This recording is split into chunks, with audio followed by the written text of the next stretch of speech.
세모지 도서관 오디오북에 오신 걸 환영합니다. 오늘의 도서는 노인과 바다 그 세 번째 시간입니다. 재밌게 들어주세요. 그럼 책장을 펼치겠습니다. 해가 지고 나니 날이 추워졌고 노인의 등과 팔, 늙은 다리에 흘렀던 땀도 차갑게 말라버렸습니다. 낮 동안 그는 미끼 상자를 덮어두었던 자루를 햇볕에 말려두었었죠. 해가 지자 그는 그 자루를 목에 두르고 등 뒤로 늘어뜨린 다음 어깨에 걸친 낚싯줄 밑으로 조심스럽게 밀어 넣었습니다. 자루가 낚싯줄의 쿠션 역할을 해주었고 그는 뱃머리에 몸을 기대는 요령을 터득해 그나마 좀 편안해졌습니다. 사실 아주 조금 덜 고통스러울 뿐이었지만 그는 거의 편안하다고 생각했죠. 놈이 이렇게 버티는 한 나도 놈도 서로 어쩔 도리가 없군. 그는 생각했습니다. 한 번은 그가 일어서서 배 밖으로 소변을 보고 별을 쳐다보며 항로를 확인했습니다. 낚싯줄은 어깨에서 뻗어나가 물속으로 이어지는 희미한 인광 줄기처럼 보였습니다. 배는 이제 더 천천히 움직이고 있었고 하바나의 불빛도 약해져서 그는 해류가 배를 동쪽으로 밀어내고 있음을 알 수 있었습니다. 하바나의 불빛이 안 보이면 우린 꽤 동쪽으로 온 거야. 그는 생각했습니다. 물고기가 방향을 바꾸지 않는다면 앞으로 몇 시간은 더 이 불빛을 볼 수 있겠지. 오늘 메이저리그 야구 결과는 어떻게 됐을까? 라디오가 있으면 참 좋을 텐데. 그러다 그는 다시 생각했습니다. 늘 하던 생각이나 해. 지금 하고 있는 일에 집중하라고. 바보 같은 짓은 하면 안 돼. 그 녀석이 있었으면 좋았을 텐데. 날 도와주고 이 광경을 볼 수 있게 말이야. 사람은 늙으면 혼자 지내면 안 돼. 그는 생각했습니다. 하지만 어쩔 수 없지. 힘을 쓰려면 놈이 상하기 전에 다랑어를 먹어둬야 한다는 걸 잊지 말자. 아무리 먹기 싫어도 아침에는 꼭 먹어야 해. 명심해. 그는 자신에게 다짐했습니다. 밤사이에 돌고래 두 마리가 배 주위로 다가왔습니다. 놈들이 뒹굴며 물을 뿜는 소리가 들렸죠. 노인은 수컷이 뿜는 소리와 암컷이 한숨 쉬듯 내는 소리를 구별할 수 있었습니다.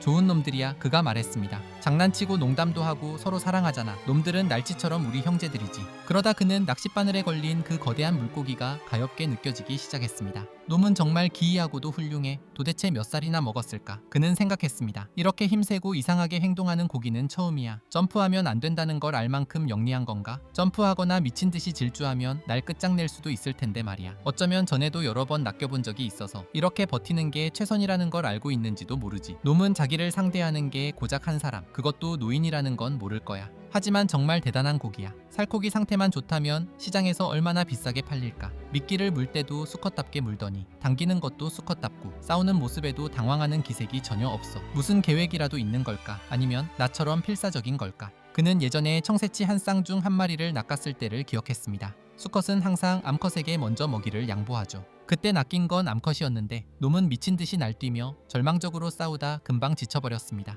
그런데 수컷이 줄곧 암컷 곁을 떠나지 않고 낚싯줄을 넘나들며 수면 위에서 같이 원을 그리며 도는 겁니다. 놈이 너무 가까이 붙어 있어서 노인은 놈이 나처럼 날카롭고 크기도 그만한 꼬리로 낚싯줄을 끊어버릴까봐 조마조마했습니다. 노인이 암컷을 갈고리로 찢고 몽둥이로 때려잡을 때도 사포처럼 거친 주둥이를 잡고 머리통 색깔이 거울 뒷면 같은 색으로 변할 때까지 내리칠 때도 그리고 소년의 도움을 받아 배 위로 끌어올릴 때도 수컷은 배 옆을 지키고 있었습니다. 그러다 노인이 낚싯줄을 정리하고 작사를 준비하는 동안 수컷은 암컷이 어디 있는지 보려는 듯 배 옆으로 높이 튀어 올랐습니다. 그리고는 가슴 지느러미인 연보라빛 날개를 활짝 펴고 그 넓은 연보라빛 줄무늬를 전부 드러낸 채 깊은 물속으로 사라졌습니다. 그놈은 정말 아름다웠고 끝까지 자리를 지켰다고 노인은 기억했습니다. 그건 내가 본 것 중 가장 슬픈 일이었어. 노인은 생각했습니다. 소년도 슬퍼했지. 우린 암컷에게 용서를 빌고는 지체 없이 배를 갈랐어. 그 녀석이 여기 있었으면 좋았을 텐데. 그는 소리내어 말하고는 뱃머리의 둥근 널빤지에 몸을 기댔습니다. 어깨에 걸친 낚싯줄을 통해 자신이 선택한 운명을 향해 묵묵히 나아가는 거대한 물고기의 힘이 느껴졌습니다. 나의 계략 때문에 놈은 선택을 강요받았지. 노인은 생각했습니다. 놈은 올가미와 덕과 계략이 없는 저 깊고 어두운 바다에 머무르는 걸 선택했어. 내 선택은 세상 모든 사람을 피해 그 너머에 있는 놈을 찾아가는 것이었고 세상 모든 사람 너머로 말이야. 이제 우린 서로 묶여 있어. 정오부터 쭉 그랬지. 우리 둘을 도와줄 사람은 아무도 없어. 어부가 되지 말았어야 했나. 그는 생각했습니다. 하지만 난 그걸 위해 태어났는 걸. 날이 밝으면 잊지 말고 꼭 다랑어를 먹어야지. 동이 트기 전 뒤쪽에 있던 미끼 중 하나를 무언가가 물었습니다. 막대기 부러지는 소리가 들리더니 낚싯줄이 배의 배전 너머로 빠르게 풀려나가는 소리가 들렸습니다. 어둠 속에서 그는 칼집에 꽂힌 칼을 뽑았습니다. 큰 물고기의 무게를 왼쪽 어깨로 전부 버티면서 몸을 뒤로 젖힌 채 배전에 대고 낚싯줄을 끊어버렸습니다. 그리고 자신에게 가장 가까이 있던 또 다른 낚싯줄도 끊어버리고 어둠 속에서 예비줄 타래의 끝을 단단히 묶었습니다. 그는 한 손으로 능숙하게 작업하면서 매듭을 꽉 조일 때는 발로 줄 타래를 밟아 고정했습니다. 이제 예비줄 타래가 6개나 생겼습니다. 끊어버린 두 개의 미끼줄에서 나온 것들과 방금 고기가 물고 간 줄에서 나온 것들이 모두 연결된 셈이죠. 날이 밝으면 40회덤짜리 미끼줄로 가서 그것도 끊어버리고 예비줄에 연결해야지. 그는 생각했습니다. 좋은 카탈루냐산 낚싯줄 200회덤이랑 바늘, 목줄까지 잃게 생겼군. 뭐 다시 사면 되니까. 하지만 만약 다른 고기를 낚다가 이 큰 놈을 놓치게 되면 그건 누가 보상해주나? 방금 미끼를 물고 간 놈이 뭔지 모르겠어. 청새치일 수도 있고 황새치일 수도 있고 상어일 수도 있지. 느껴보지도 못했어. 너무 빨리 끊어내야 했으니까. 그 녀석이 있었으면 좋았을 텐데. 하지만 녀석은 없어. 그는 생각했습니다. 너한텐 너 자신뿐이야. 어둡든 말든 지금 마지막 낚싯줄로 가서 끊어내고 예비줄 2개를 연결하는 게 좋을 거야. 그래서 그는 그렇게 했습니다. 어둠 속이라 쉽지 않았고 한 번은 물고기가 갑자기 솟구치는 바람에 얼굴을 바닥에 찧어 눈밑이 찢어지기도 했습니다. 피가 뺨을 타고 조금 흘러내렸지만 턱에 닿기도 전에 굳어서 말라버렸습니다. 그는 다시 뱃머리로 돌아와 나무 판자에 몸을 기댔습니다. 자루 위치를 조정하고 낚싯줄이 어깨의 새로운 부위에 닿도록 조심스럽게 옮긴 뒤 어깨로 단단히 고정하고는 물고기가 당기는 힘을 신중하게 느껴보았습니다. 그리고 손으로 물을 만져보며 배가 나아가는 속도를 가늠했죠. 놈이 왜 갑자기 솟구쳤을까? 그는 생각했습니다. 그 거대한 등에서 철사줄이 미끄러졌나 보군. 분명 내 등만큼 아프진 않을 거야. 하지만 아무리 큰 놈이라도 이 배를 영원히 끌고 다닐 순 없어. 이제 골치 아픈 것들은 다 치워버렸고 낚싯줄도 넉넉하게 확보했어. 사람이 할 수 있는 건 다 한 셈이지. 고기야, 난 죽을 때까지 너랑 함께 갈 거다. 고기야, 그가 부드럽게 소리내어 말했습니다. 난 죽을 때까지 너랑 함께 갈 거다. 놈도 나와 함께 가겠지. 노인은 생각하며 날이 밝기를 기다렸습니다. 동트기 전이라 날이 추워져서 그는 몸을 녹이려고 뱃머리 나무 판자에 몸을 바짝 붙였습니다. 놈이 버티는 한 나도 버틸 수 있어. 첫 새벽빛이 비치자 낚싯줄이 물속으로 길게 뻗어나간 것이 보였습니다. 놈도 나와 함께 가겠지. 노인은 생각하며 날이 밝기를 기다렸습니다. 배는 꾸준히 움직이고 있었고 해가 머리를 내밀었을 때 태양은 노인의 오른쪽 어깨를 비추었습니다. 북쪽으로 향하고 있군. 노인이 말했습니다. 해류 때문에 우린 꽤 동쪽으로 떠밀려 왔을 거야. 놈이 해류를 따라 방향을 틀었으면 좋겠는데. 그러면 지쳤다는 뜻이니까. 해가 더 높이 솟았지만 물고기는 지치지 않았다는 걸 알았습니다. 한 가지 좋은 징조는 있었습니다. 낚싯줄의 기울기를 보니 놈이 좀 더 얕은 곳에서 헤엄치고 있었거든요. 그게 꼭 점프한다는 뜻은 아니었지만 그럴 가능성은 있었습니다. 하느님, 놈이 점프하게 해주세요. 노인이 말했습니다. 줄은 충분히 있으니까요. 내가 줄을 조금만 더 팽팽하게 당기면 놈이 아파서 점프하지 않을까? 그는 생각했습니다. 이제 날도 밝았으니 점프하게 해서 등뼈에 있는 공기주머니에 공기를 채워야 해. 그래야 깊은 곳에 가서 죽지 못할 테니까. 그는 줄을 더 당겨보려 했지만 고기가 낚인 이후 줄은 끊어지기 직전까지 팽팽한 상태였습니다.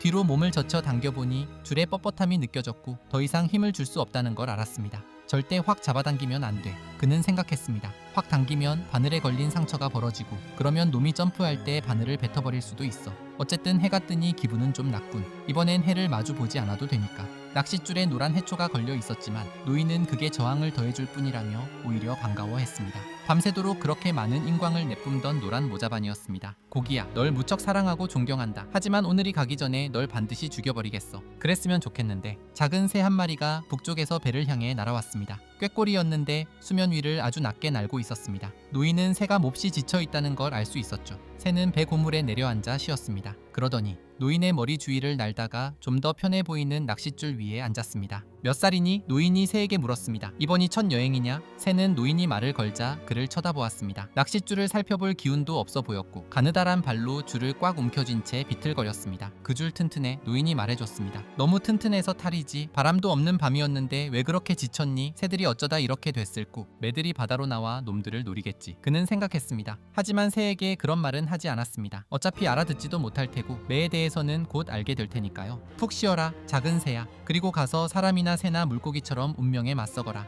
말을 하니 힘이 났습니다. 밤새 굳어버린 등이 이제 정말로 아파왔거든요. 원한다면 우리 집에 머물러도 좋다, 새야. 미안하지만 돛을 올려서 널 태워줄 순 없겠구나. 바람이 불기 시작했는데 말이야. 난 지금 친구랑 같이 있어서. 바로 그때 물고기가 갑자기 획 움직이는 바람에 노인은 뱃머리에 처박혔고 버티면서 줄을 좀 풀어주지 않았더라면 물에 빠질 뻔했습니다. 줄이 요동칠 때 새는 날아올랐고 노인은 새가 가는 것도 보지 못했습니다.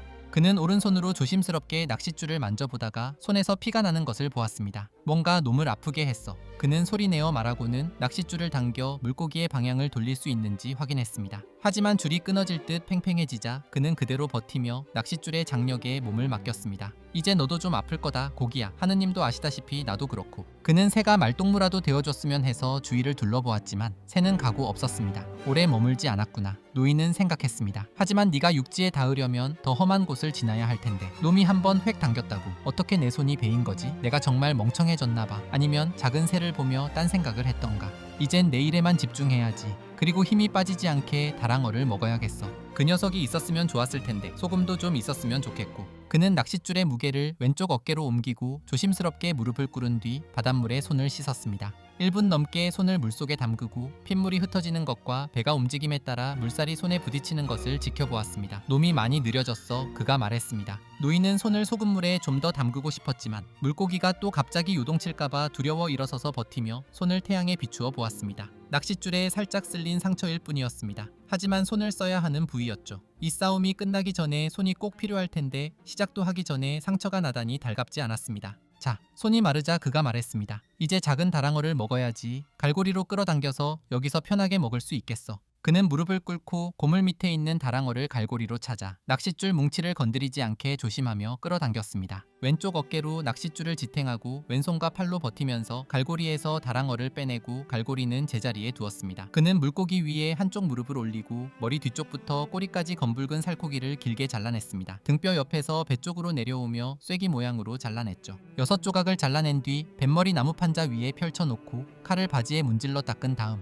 뼈만 남은 날개 다랑어의 꼬리를 잡고 바다로 던져버렸습니다. 한 마리 통째로는 못 먹겠는걸. 그는 말하며 살코기 한 조각을 칼로 잘랐습니다. 낚싯줄이 꾸준하고 묵직하게 당기는 게 느껴졌고 왼손에 쥐가 났습니다. 무거운 줄을 잡고 있던 손이 꽉 오그라들자 그는 혐오스럽다는 듯 쳐다보았습니다. 손꼬라지 하고는 그가 말했습니다. 원한다면 쥐나 놔버려라. 새 발톱처럼 오그라들든지. 그래봤자 너만 손해지. 제발. 그는 생각하며 어두운 물속으로 비스듬히 뻗은 줄을 내려다보았습니다. 지금 먹으면 손이 좀 나아질 거야. 손 잘못이 아니야. 고기랑 몇 시간이나 씨름했잖아. 하지만 놈과 영원히 함께할 수도 있어. 지금 다랑어를 먹자. 그는 한 조각을 집어 입에 넣고 천천히 씹었습니다. 맛이 나쁘지 않았습니다. 잘 씹어. 그는 생각했습니다. 육즙까지 다 빨아먹어. 라임이나 레몬 아니면 소금이랑 같이 먹으면 나쁘지 않았겠어. 소나 좀 어떠냐? 그는 사후 경직처럼 굳어버린 쥐난 손에게 물었습니다. 널 위해 좀 더 먹으마. 그는 반으로 잘랐던 나머지 조각을 먹었습니다. 꼼꼼하게 씹은 뒤 껍질은 뱉어냈습니다. 좀 어때? 아직 알기엔 너무 이른가?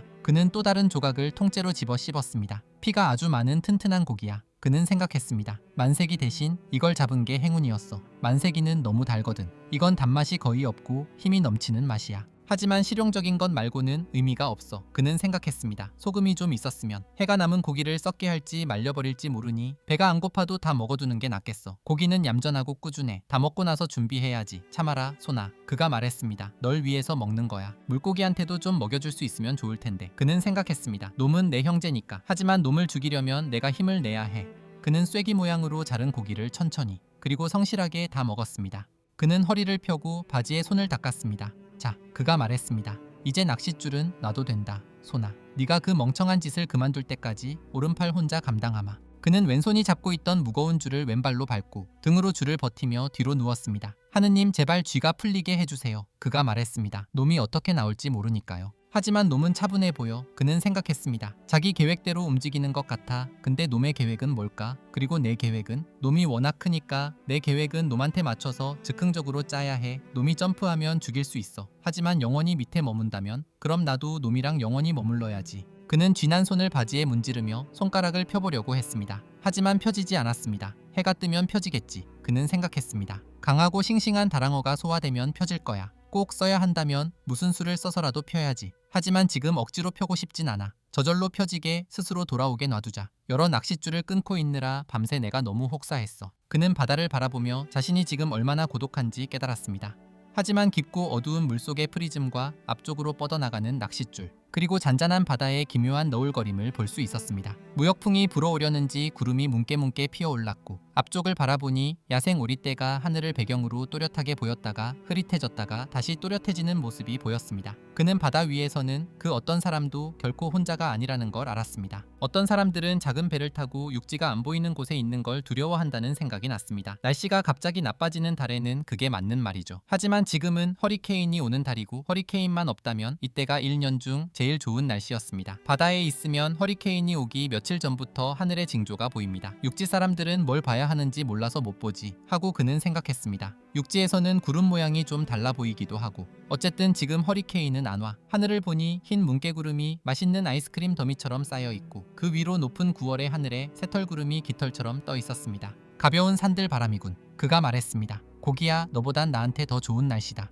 왼손은 여전히 쥐가 나 있었지만 천천히 풀리고 있었습니다. 난 쥐나는 게 정말 싫어. 그는 생각했습니다. 내 몸이 날 배신하는 거잖아. 식중독 걸려서 설사하거나 토하는 건 남들 앞에서 창피한 일이지. 하지만 쥐는 그는 그걸 칼람브레라고 생각했습니다. 혼자 있을 때도 스스로를 비참하게 만들거든. 그 녀석이 여기 있었다면 주물러서 팔뚝부터 풀어줬을 텐데. 그는 생각했습니다. 하지만 풀릴 거야. 그때 낚싯줄의 기울기가 바뀌는 게 눈에 보이기도 전에 오른손에서 당기는 힘이 달라진 게 느껴졌습니다. 낚싯줄에 몸을 기댄 채 왼손으로 허벅지를 세게 탁탁 때리고 있는데 줄이 천천히 위로 올라오는 게 보였습니다. 올라온다. 그가 말했습니다. 제발 펴져라 손아. 제발 좀. 줄은 천천히 그리고 꾸준히 올라왔고 이내 배 앞쪽 수면이 불룩해지더니 물고기가 모습을 드러냈습니다. 놈은 끝도 없이 솟아올랐고 몸에서 물이 쏟아져 내렸습니다. 햇빛을 받아 눈부시게 빛났고 머리와 등은 짙은 보라색이었으며 옆구리의 줄무늬는 햇빛 속에서 넓은 연보라색으로 빛났습니다. 놈의 주둥이는 야구방망이만큼 길었고 펜싱 칼처럼 날렵했으며 물에서 전신을 드러낼 만큼 솟구쳤다가 다시 다이빙 선수처럼 매끄럽게 물속으로 들어갔습니다. 노인은 나처럼 생긴 거대한 꼬리가 물속으로 사라지는 것을 보았고 낚싯줄이 빠르게 풀려나가기 시작했습니다. 배보다 2피트는 더 길어. 노인이 말했습니다. 낚싯줄은 빠르지만 일정하게 풀려나갔고 물고기는 당황한 기색이 없었습니다. 노인은 양손으로 줄이 끊어지지 않을 정도로만 팽팽하게 유지하려고 애썼습니다. 만약 꾸준한 압박으로 놈의 속도를 늦추지 못하면 놈이 줄을 다 끌고 가서 끊어버릴 거라는 걸 알고 있었으니까요. 정말 거대한 고기야. 놈을 납득시켜야 해. 그는 생각했습니다. 놈이 자신의 힘을 깨닫지 못하게 해야 하고 도망치면 무슨 짓을 할 수 있는지 모르게 해야 해. 내가 놈이라면 지금 모든 걸 걸고 돌진해서 뭐든 끊어버렸을 텐데. 하지만 다행히 놈들은 우리처럼 똑똑하지 않아. 비록 우리보다 더 고귀하고 능력은 뛰어나지만 말이야. 노인은 큰 물고기를 많이 봤습니다. 1000파운드가 넘는 놈들도 많이 봤고 평생 그런 놈을 2마리나 잡은 적도 있었지만 혼자서는 아니었습니다. 그런데 지금 육지도 보이지 않는 곳에서 혼자 지금까지 본 것 중 가장 크고 들어본 것보다 더 큰 물고기와 연결되어 있었습니다. 그리고 왼손은 여전히 독수리 발톱처럼 꽉 쥐어진 채 펴지지 않았죠. 그래도 풀릴 거야. 그는 생각했습니다. 반드시 풀려서 오른손을 도와줄 거야. 형제가 셋 있잖아. 물고기랑 내 두 손. 풀려야만 해. 쥐가 나 있는 건 손의 도리가 아니지. 물고기는 다시 속도를 줄이고 평소의 속도로 헤엄치고 있었습니다. 왜 점프했을까? 노인은 생각했습니다. 마치 자기가 얼마나 큰지 보여주려는 것 같았어. 어쨌든 이젠 알겠군. 그는 생각했습니다. 나도 놈에게 내가 어떤 사람인지 보여줄 수 있으면 좋을 텐데. 하지만 그러면 쥐난 손을 보게 될 거야. 놈이 생각하는 것보다 내가 더 대단한 사람이라고 믿게 놔두자. 그리고 그렇게 되면 되는 거야. 내가 물고기였으면 좋겠어. 그는 생각했습니다. 놈이 가진 그 모든 걸 상대로 나한테 남은 건 의지와 지성뿐이라니. 그는 배전 나무판자에 편안히 기대어 고통을 묵묵히 받아들였습니다. 물고기는 꾸준히 헤엄쳤고 배는 어두운 물살을 가르며 천천히 움직였습니다. 동풍이 불어와 파도가 조금 일기 시작했고 정오가 되자 노인의 왼손이 풀렸습니다. 너한텐 나쁜 소식이다, 고기야. 그는 말하며 낚싯줄을 어깨를 덮은 자루 위로 옮겼습니다. 그는 편안했지만 고통스러웠습니다. 비록 그 고통을 전혀 인정하지 않았지만요. 난 신앙심이 깊진 않아. 그가 말했습니다. 하지만 이 고기를 잡게 해주신다면 주기도문 10번이랑 성모송 10번을 외우겠어. 그리고 놈을 잡으면 코블의 성모 마리아를 찾아 순례를 떠나겠다고 맹세하지. 약속한다. 그는 기계적으로 기도를 외우기 시작했습니다. 때로는 너무 피곤해서 기도문이 기억나지 않았는데 그럴 땐 저절로 입에서 나오도록 빨리 외웠습니다. 주기도문보다는 성모송이 외우기 쉽군 하고 그는 생각했습니다. 은총이 가득하신 마리아님 기뻐하소서. 주님께서 함께 계시니 여인 중에 복되시며 태중의 아들 예수님 또한 복되시나이다. 천주의 성모 마리아님 이제와 저희 죽을 때에 저희 죄인을 위하여 빌어주소서. 아멘. 그러고는 덧붙였습니다. 성모님 이 물고기가 죽도록 기도해 주십시오. 정말 훌륭한 놈이긴 하지만요. 기도를 마치고 나니 기분은 훨씬 나아졌지만 고통은 똑같거나 어쩌면 조금 더 심해졌습니다. 그는 뱃머리 나무판자에 기대어 왼손 손가락을 기계적으로 움직이기 시작했습니다. 바람이 부드럽게 불어왔지만 햇살은 뜨거웠습니다. 고물 쪽에 있는 작은 낚싯줄에 미끼를 다시 끼워야겠어. 그가 말했습니다. 놈이 오늘 밤도 버티기로 작정하면 또 먹어야 할 텐데 물병에 물이 별로 없거든. 여기선 만세기 말고는 잡을 게 없겠어. 하지만 싱싱할 때 먹으면 나쁘지 않을 거야. 오늘 밤 날치 한 마리가 배로 날아들어 왔으면 좋겠는데 유인할 불빛이 없으니 날치는 회로 먹기 딱 좋은데 말이야. 손질할 필요도 없고 이제 힘을 아껴야 해. 맙소사, 놈이 그렇게 큰 줄은 몰랐어. 그래도 놈을 죽일 거야. 그가 말했습니다. 그 위대함과 영광을 다 안고서라도 말이야. 불공평한 일이지만 그는 생각했습니다. 하지만 인간이 무엇을 할 수 있고 무엇을 견뎌낼 수 있는지 놈에게 보여주겠어. 내가 그 녀석한테 난 좀 별난 노인이라고 했었지. 그가 말했습니다. 이제 그걸 증명할 때가 왔어. 그동안 수천 번이나 증명했다는 건 아무 의미가 없었습니다. 지금 다시 증명하고 있으니까요.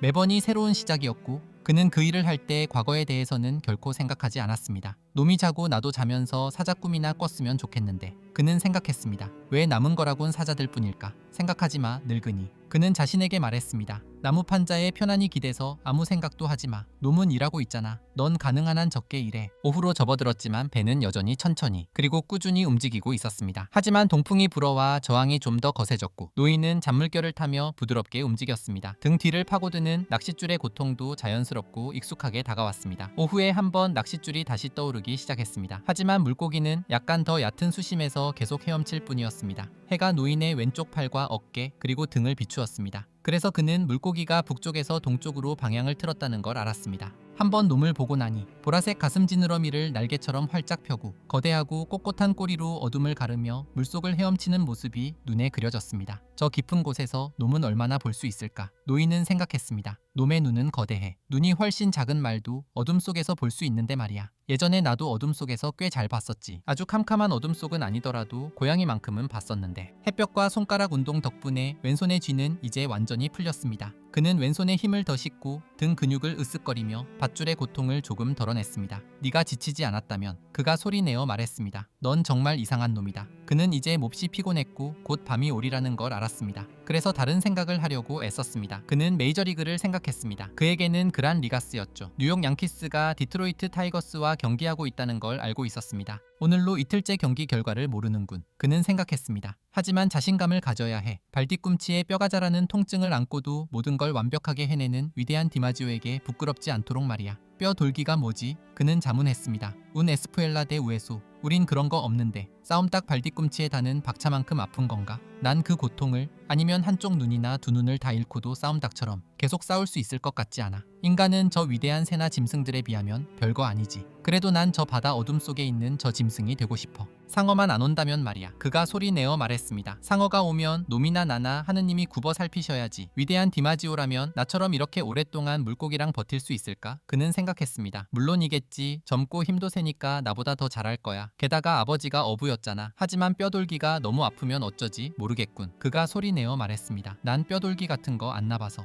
해가 지자 그는 자신감을 얻으려고 카사블랑카의 술집에서 부두 제일의 장사인 시엠프에고스 출신의 거구 흑인과 팔씨름했던 기억을 떠올렸습니다. 그들은 탁자 위 분필선에 팔꿈치를 대고 팔뚝을 곧게 세운 채 손을 꽉 잡고 꼬박 하루 밤낮을 겨뤘습니다. 서로 상대방의 손을 탁자 위로 눕히려고 애썼죠. 돈이 많이 걸렸고 사람들은 등유 램프 아래로 방을 드나들었습니다. 그는 흑인의 팔과 손 그리고 얼굴을 쳐다보았습니다. 심판들은 처음 8시간이 지나고 나서는 4시간마다 교체되어 잠을 잘 수 있었습니다. 그와 흑인의 손톱 밑에서 피가 배어 나왔고 그들은 서로의 눈과 손, 팔뚝을 바라보았습니다. 내기꾼들은 방을 드나들거나 벽에 붙은 높은 의자에 앉아 지켜보았죠. 벽은 밝은 파란색으로 칠해진 나무였는데 램프 불빛이 그림자를 드리웠습니다. 흑인의 그림자는 거대했고 바람에 램프가 흔들릴 때마다 벽 위에서 일렁였습니다. 밤새 배당률이 오르락내리락했고 사람들은 흑인에게 럼주를 먹이고 담배에 불을 붙여주었습니다. 럼주를 마신 흑인이 엄청난 힘을 쓰자 당시에는 노인이 아니라 챔피언 산티아고였던 그는 3인치 가까이 밀려 균형을 잃을 뻔했습니다. 하지만 그는 다시 손을 수직으로 세워 원점으로 돌려놨습니다. 그는 훌륭한 사내이자 대단한 운동선수인 그 흑인을 이길 수 있다고 확신했습니다. 날이 밝아 내기꾼들이 무승부로 하자고 하고 심판도 고개를 젓고 있을 때 그는 온 힘을 다해 흑인의 손을 내리눌러 결국 나무 탁자에 닿게 만들었습니다.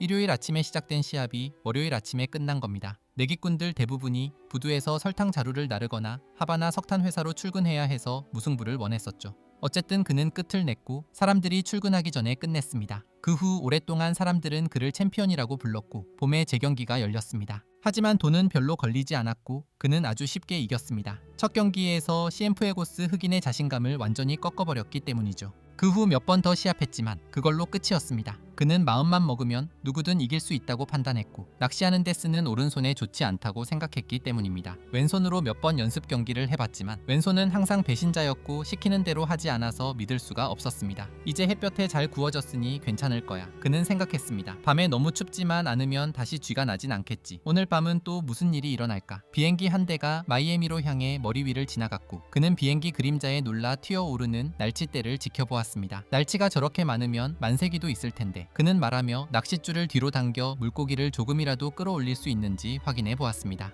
하지만 그럴 수 없었고 줄은 끊어지기 직전의 팽팽함과 물방울이 튀는 진동을 유지하고 있었습니다. 배는 천천히 앞으로 나아갔고 그는 비행기가 보이지 않을 때까지 지켜보았습니다. 비행기 타면 참 묘하겠어. 그는 생각했습니다. 저 높이에서 보면 바다가 어떻게 보일까? 너무 높이 날지 않으면 물고기도 잘 보일 텐데 200페덤 높이에서 아주 천천히 날면서 위에서 물고기를 보고 싶군. 거북이잡이 배를 탔을 때 돛대 꼭대기 가로대에 올라가면 거기서도 참 많이 보였는데 거기서 보면 만세기가 더 초록색으로 보이고 줄무늬랑 보라색 반점도 보이고 헤엄치는 무리 전체를 다 볼 수 있지. 왜 어두운 해류에 사는 빠른 물고기들은 다 등이 보라색이고 보라색 줄무늬나 반점이 있는 걸까? 만세기는 물론 초록색으로 보이지만 실제로는 황금색이야. 하지만 배가 고파서 먹이를 먹으러 올 땐 청새치처럼 옆구리에 보라색 줄무늬가 나타나지. 화가 나서 그런 걸까? 아니면 속도를 내니까 나타나는 걸까? 날이 어두워지기 직전 그들이 노란 담요 밑에서 바다가 무언가와 사랑을 나누기라도 하듯 가벼운 파도의 출렁이는 거대한 모자반 섬을 지날 때 작은 낚싯줄에 만세기가 걸렸습니다. 처음에 놈이 공중으로 튀어오르는 게 보였습니다. 마지막 햇살을 받아 진정한 황금빛을 띠며 공중에서 몸을 비틀고 미친 듯이 파닥거렸습니다. 놈은 공포에 질려 고개를 하듯 계속 점프했고 노인은 고물 쪽으로 기어가 오른손과 팔로 큰 낚싯줄을 붙잡은 채 맨발인 왼쪽 발로 줄을 밟아가며 왼손으로 만세기를 끌어당겼습니다.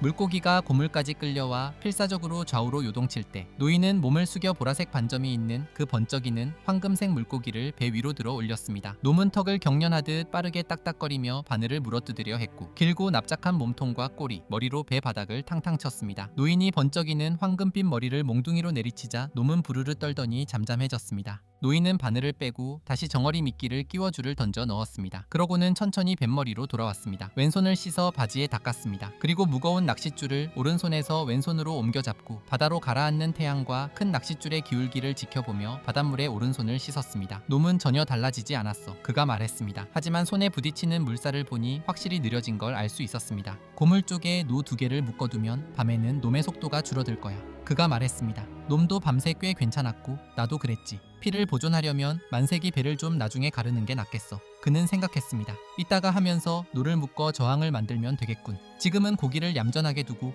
해질녘에 너무 자극하지 않는 게 좋겠어. 해질녘은 모든 물고기에게 힘든 시간이니까. 그는 손을 공기 중에 말린 다음 낚싯줄을 잡고 최대한 편한 자세를 잡았습니다. 배가 자신만큼 아니 자신보다 더 많은 힘을 지탱하도록 나무 판자에 몸을 맡기고 끌려가도록 내버려 두었습니다. 요령을 배우고 있어 그는 생각했습니다. 적어도 이 부분에선 말이야. 그리고 놈이 미끼를 문 뒤로 아무것도 안 먹었다는 걸 기억해. 놈은 거대해서 먹이가 많이 필요해. 난 날개다랑어를 통째로 먹었지. 내일은 만세기를 먹을 거야. 그는 만세기를 도라도라고 불렀습니다. 손질할 때 좀 먹어두는 게 좋겠어. 날개다랑어보다 먹기 힘들 텐데. 하긴 쉬운 게 하나도 없지. 기분 어떠냐 고기야? 그가 소리내어 물었습니다. 난 기분 좋다. 왼손도 나아졌고 하루 밤낮 먹을 식량도 있어. 배를 끌어봐라 고기야. 사실 기분이 아주 좋은 건 아니었습니다. 등 뒤 낚싯줄의 고통이 통각을 넘어서서 무감각해지고 있었는데 그게 왠지 불안했거든요. 하지만 이보다 더한 일도 겪었는걸 그는 생각했습니다. 손은 조금 베었을 뿐이고 딴 손에 났던 쥐도 풀렸어. 다리도 멀쩡해. 게다가 먹을 것에 관해서라면 내가 놈보다 유리해. 9월에 해가 지고 나자 금세 어두워졌습니다. 그는 뱃머리에 낡은 나무 판자에 기대어 쉴 수 있는 만큼 쉬었습니다. 첫 별들이 나왔습니다. 리겔이라는 이름은 몰랐지만 별을 알아볼 수는 있었고 곧 모든 별이 나와 먼 친구들이 곁에 있어줄 거라는 걸 알았습니다. 이 고기도 내 친구야. 그가 소리내어 말했습니다. 이런 고기는 본 적도 들어본 적도 없어. 하지만 놈을 죽여야 해. 별들을 죽이지 않아도 돼서 다행이야. 매일같이 달을 죽여야 한다고 생각해봐. 그는 생각했습니다. 달은 도망가니까. 하지만 매일 해를 죽여야 한다면 어떨까? 우린 운이 좋게 태어난 거야. 그는 생각했습니다. 그러다 아무것도 먹지 못한 큰 물고기가 가엾어졌습니다. 하지만 가엾다고 해서 놈을 죽이겠다는 결심이 흔들리지는 않았습니다. 놈으로 몇 사람이나 먹일 수 있을까? 그는 생각했습니다. 하지만 그들이 놈을 먹을 자격이 있을까? 아니, 없어. 놈의 행동이나 위험을 봤을 때 놈을 먹을 자격이 있는 사람은 아무도 없어. 난 이런 건 잘 몰라.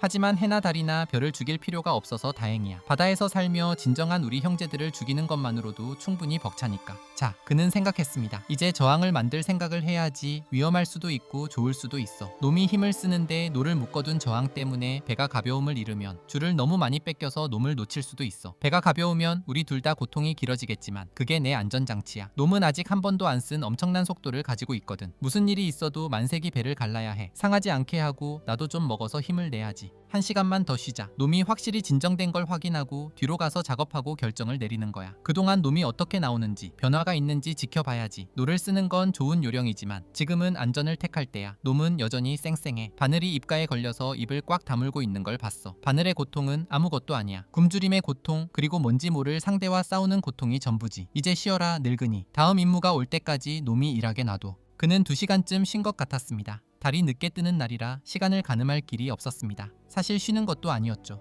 여전히 어깨로 물고기의 힘을 견디고 있었으니까요. 하지만 왼손을 배전에 얹고 물고기의 저항을 점점 더 배에다 떠넘겼습니다. 줄을 묶어두면 참 편할 텐데 그는 생각했습니다. 하지만 놈이 한 번만 획 움직여도 끊어질 거야. 내 몸으로 낚싯줄의 충격을 흡수하고 언제든 양손으로 줄을 풀어줄 준비를 하고 있어야 해. 근데 아직 한숨도 못 잤잖아 늙은이. 그가 소리내어 말했습니다. 반나절하고 하룻밤 그리고 또 하루가 지났는데 못 잤어. 놈이 얌전할 때 조금이라도 잘 방법을 찾아야 해. 안 자면 머리가 멍해질 거야. 머리는 맑아. 그는 생각했습니다. 너무 맑아서 탈이지. 내 형제인 별들만큼이나 맑아. 그래도 자야 해. 별들도 자고 달도 해님도 자잖아. 심지어 바다도 가끔 자는 걸. 해류도 없고 바람도 없이 잔잔한 날에는 말이야. 자는 걸 잊지 마. 그는 생각했습니다. 억지로라도 자야 해. 낚싯줄을 어떻게 처리할지 간단하고 확실한 방법을 찾아봐. 이제 뒤로 가서 만세기를 손질해. 자야 한다면 노를 묶어서 저항을 만드는 건 너무 위험해. 안 자고 버틸 수도 있어. 그는 스스로에게 말했습니다. 하지만 그건 너무 위험해. 그는 물고기가 당겨지지 않게 조심하며 손과 무릎으로 기어 배 고물 쪽으로 갔습니다. 놈도 반쯤 자고 있을지 몰라. 그는 생각했습니다. 하지만 놈이 쉬는 건 원치 않아. 놈은 죽을 때까지 당겨야 해. 고물에서 그는 왼손으로 어깨에 낚싯줄을 지탱하도록 자세를 잡고 오른손으로 칼집에서 칼을 뽑았습니다. 별이 밝아서 만세기가 잘 보였습니다. 그는 놈의 머리에 칼을 꽂고 고물 밑에서 끌어냈습니다.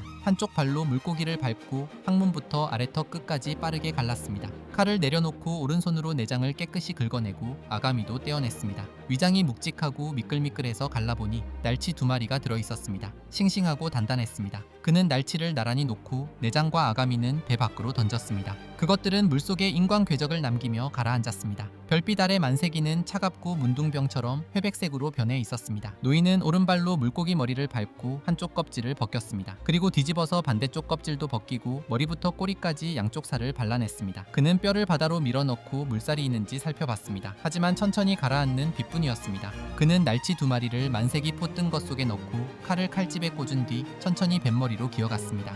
등에 걸린 낚싯줄 무게 때문에 허리가 굽어 있었고 오른손에는 생선을 들고 있었습니다. 뱃머리로 돌아온 그는 생선포와 날치를 나무 판자 위에 놓았습니다. 그러고는 낚싯줄을 어깨의 새로운 위치에 걸치고 왼손을 배전에 얹어 줄을 잡았습니다.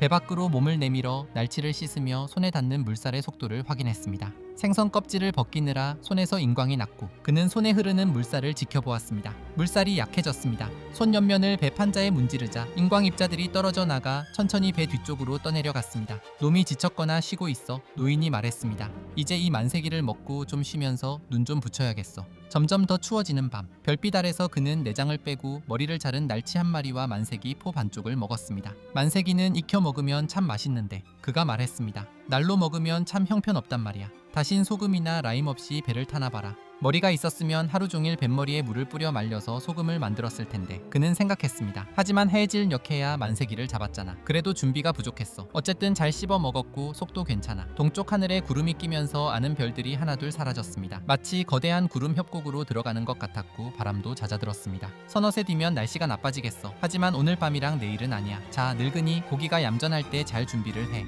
그는 오른손으로 줄을 꽉 잡고 허벅지로 손을 누른 뒤 온몸의 체중을 뱃머리 나무 판자에 실었습니다. 그리고 낚싯줄을 어깨 좀 더 아래쪽으로 내리고 왼손으로 받쳤습니다. 오른손이 버티고 있는 한 잡고 있을 수 있어. 그는 생각했습니다. 자다가 힘이 풀려서 줄이 풀려나가면 왼손이 깨워줄 거야. 오른손이 고생이네. 하지만 고생하는 데는 이골이 났으니까 20분이나 30분만 자도 좋아. 그는 온몸을 웅크려 낚싯줄에 기대고 오른손에 체중을 실은 채 잠이 들었습니다. 그는 사자꿈은 꾸지 않았습니다. 대신 8마일에서 10마일이나 길게 뻗어있는 거대한 돌고래 때 꿈을 꿨습니다. 짝짓기철이라 놈들은 하늘 높이 튀어 올랐다가 튀어 오를 때 생긴 구멍으로 다시 쏙 들어갔습니다. 그러다 마을 침대에 누워있는 꿈을 꿨는데 북풍이 불어 몹시 추웠고 베개 대신 팔을 베고 자서 오른팔이 저렸습니다. 그 다음에는 긴 황금빛 해변 꿈을 꾸었습니다. 초저녁 어둠 속에서 첫 번째 사자가 해변으로 내려오는 게 보였고 다른 사자들도 내려왔습니다. 그는 저녁 육풍이 부는 곳에 정박한 배에 뱃머리 나무 판자에 턱을 괴고 사자가 더 나오나 기다리며 행복해했습니다. 달이 뜬 지 한참 지났지만 그는 계속 잤고 물고기는 꾸준히 배를 끌었으며 배는 구름 터널 속으로 들어갔습니다. 오른 주먹이 얼굴을 강타하면서 낚싯줄이 오른손을 태울 듯이 빠져나가는 바람에 그는 잠에서 깼습니다. 왼손 감각이 없었지만 오른손으로 있는 힘껏 제동을 걸었습니다. 하지만 줄은 계속 풀려나갔습니다. 마침내 왼손이 줄을 찾았고 그는 뒤로 몸을 젖혔습니다. 이제 등과 왼손이 타들어가듯 뜨거웠고 왼손이 모든 힘을 받아내느라 심하게 베었습니다. 뒤를 돌아보니 낚싯줄 타래가 매끄럽게 풀려나가고 있었습니다. 바로 그때 물고기가 점프했습니다. 바다가 폭발하는 듯한 소리가 나더니 육중하게 떨어졌습니다. 놈은 뛰고 또 뛰었습니다. 줄이 계속 풀려나가는데도 배는 빠르게 달렸고 노인은 줄이 끊어지기 직전까지 당겼다가 다시 당기기를 반복했습니다. 그는 뱃머리에 꽉 눌려 꼼짝할 수 없었고 얼굴은 썰어놓은 만색이 살점에 처박혀 있었습니다. 이걸 기다렸어. 그는 생각했습니다. 자, 이제 해보자고. 줄을 가져간 대가를 치르게 해주지. 그는 생각했습니다. 대가를 치르게 하겠어. 물고기가 점프하는 건 보이지 않았고 바다가 갈라지는 소리와 놈이 떨어질 때 나는 둔탁한 물보라 소리만 들렸습니다. 낚싯줄의 속도 때문에 손이 심하게 베었지만 그는 이런 일이 일어날 줄 알고 있었습니다. 줄이 손바닥이나 손가락을 베지 않고 굳은 살 박인 부분을 지나가게 하려고 애썼습니다. 그 녀석이 있었으면 줄타래에 물을 적셔줬을 텐데 그는 생각했습니다. 그래, 녀석이 있었다면 줄은 계속해서 풀려나갔지만 이제 속도가 좀 줄었습니다. 노인은 줄 1인치마다 놈이 고생하게 만들었습니다. 그는 나무 판자에서 머리를 들고 뺨에 눌려 으깨진 생선살에서 얼굴을 뗐습니다. 무릎을 꿇었다가 천천히 일어섰습니다.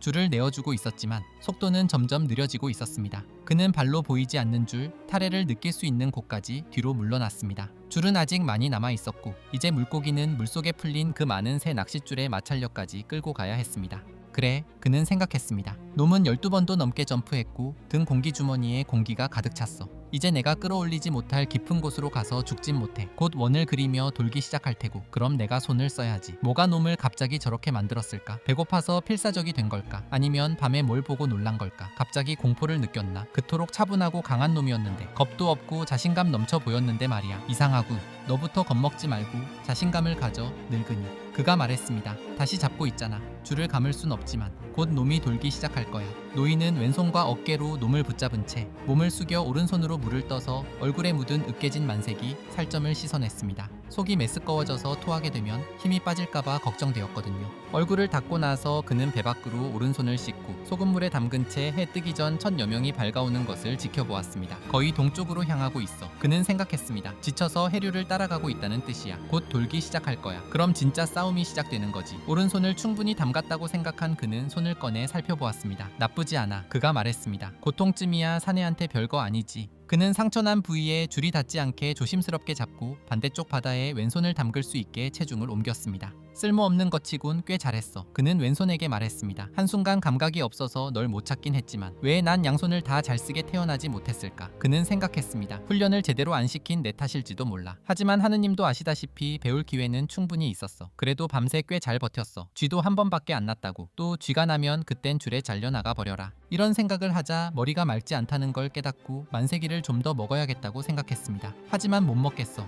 그는 자신에게 말했습니다. 메스꺼워서 힘을 잃느니 정신이 몽롱한 게 나아. 얼굴을 처박았던 걸 먹으면 분명 토할 거야. 상하기 전까진 비상식량으로 남겨두자. 지금 먹어봤자 힘쓰기엔 너무 늦었어. 멍청하긴. 그는 자신에게 말했습니다. 나머지 날치를 먹어. 손질해둔 날치가 있어서 왼손으로 집어 뼈까지 꼼꼼하게 씹어 꼬리까지 다 먹었습니다. 어떤 생선보다 영양가가 높아. 그는 생각했습니다. 적어도 내게 필요한 힘은 줄 거야. 이제 할 수 있는 건 다 했어. 그는 생각했습니다. 놈이 원을 그리게 놔두자. 그리고 싸움을 맞이하자.